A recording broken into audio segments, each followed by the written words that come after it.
Hello biology students, this is Mr. Pham and today's date is Wednesday, April 1st, 2020. This is the video for day 3 of my biology lessons, and I'm going to focus on photosynthesis again. This is the second part of photosynthesis. So I don't know if you can see that, but all of those little things right there, those little white things, those are little bitty tiny flowers. Look at how pretty they are. Well, let me ask you a question. Why? Why are those plants making flowers right now? It is pretty much the beginning of April. What allows plants to make those flowers? Well, it's springtime, right? Springtime means that temperatures are starting to get warmer. It's starting to be wetter. Things are getting greener. Well, plants are making flowers right now to attract pollinators. See, plants reproduce by releasing pollen into the air, which will eventually land on a flower where the female portion of the plant will take in that pollen, and then eventually it'll make a little baby plant. It'll make a seed, and seeds then get somehow spread all throughout the land. But photosynthesis makes this possible because photosynthesis is the making of food for the plant. Plants need food. They don't eat other organisms for food like we do. They are what we call autotrophs, and autotrophs make their own food. Now, as I'm walking through this grass, I can feel things springing up and slapping my leg hairs. Well, those are grass seeds. There are certain types of grasses that when they produce seeds, they're contained in little bitty, tightly wound fruits. And then when you touch them, this is what it is right here, it's these little things. When you touch them, they will explode, as you could just see. Let's see if I can find another one. And so, my suggestion is look around and see what you can find. And then if you're lucky, nope, that's not it right there. There. You can see that they explode. Oh well, it's hard to see. But plants are able to make structures like that, which take a tremendous amount of energy to make because they need to produce seeds to reproduce so their population can survive. Reproduction is one of those processes that takes a tremendous amount of energy in the hopes that you can create things that are just like you. They contain your genetic information. I'm also looking right here on the ground, these little things, these little spiky balls. You've probably seen these before. These are sweet gum balls, and the fruit that they make is this right here, and they suck. You step on them, they don't feel too good. Well, that is a reproductive structure. It allows the plant to spread these out. And you can see right here, there's one on the tree. That structure was made last spring. It wasn't made this spring, but you can still see them on the ground. Well, what purpose do they serve other than for reproduction? My question is, how do they help the plant reproduce? Well, they're very spiky.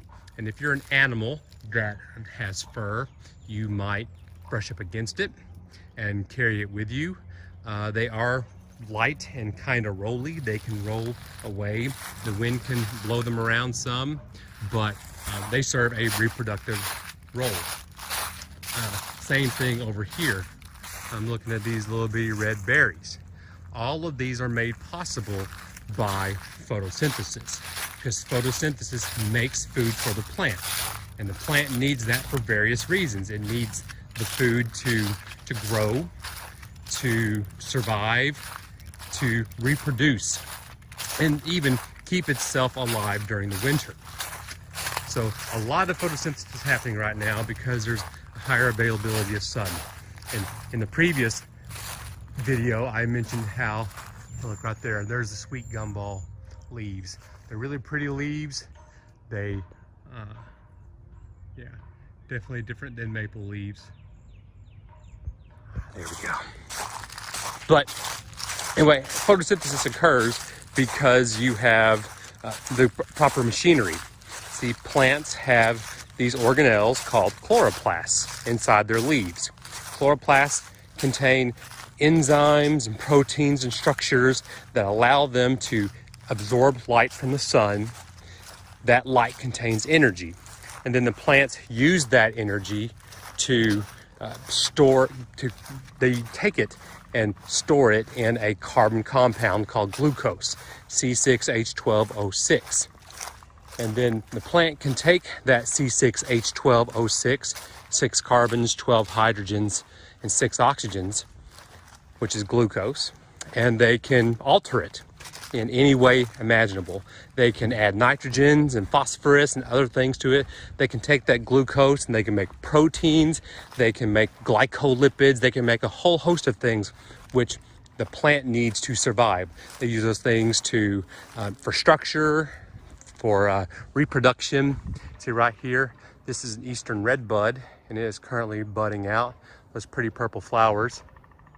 I even see bees right now. See, those bees are like, oh yeah, we want to help. Oh, there's a bee right there. Okay, let's move away from it. I'm sorry, bee. But anyway, photosynthesis makes this happen. Photosynthesis takes carbon dioxide from the air, water from the ground. Water serves various roles for photosynthesis, but also energy from the sun. It produces two things in the end. It produces carbohydrate, what we call glucose, but it also produces oxygen gas as a byproduct. Now the plant can use that oxygen gas for itself, but it also spits out that oxygen gas. See, does anyone know what those are?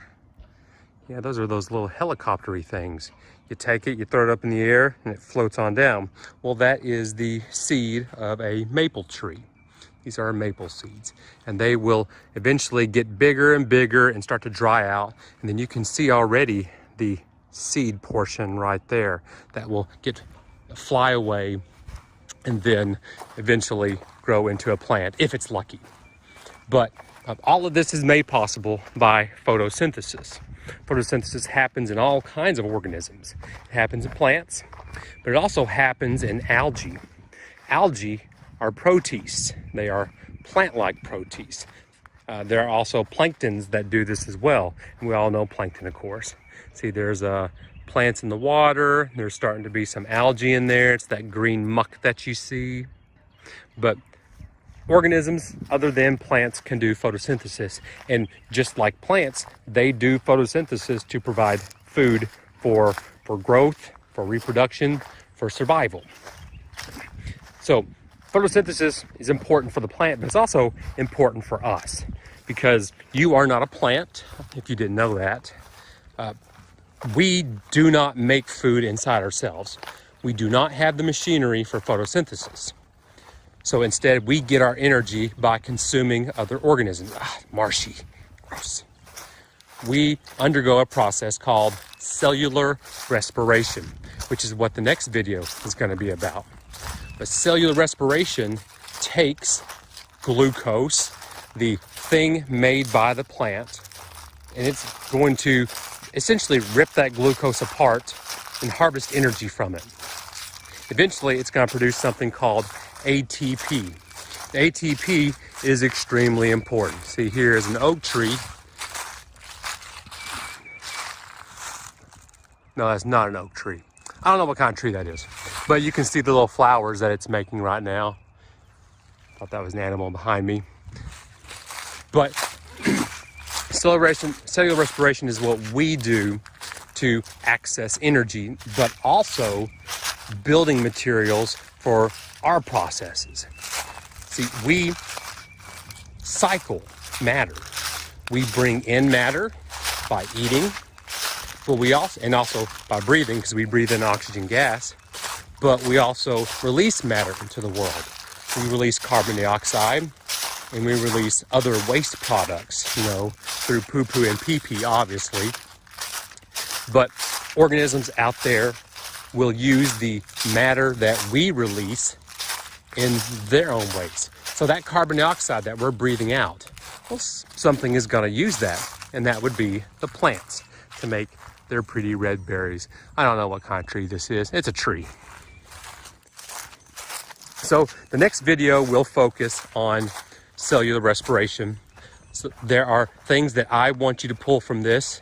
One is what is involved with photosynthesis, like organelles, who does it, what are the building materials for photosynthesis, and that's going to be it for this video. So once again, if you guys have any questions, please let me know. Hopefully you liked looking at my yard and my mother-in-law's yard, but this is what my home is like. You don't get to see my house.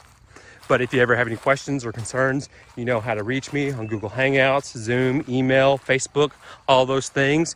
So until tomorrow, see you later.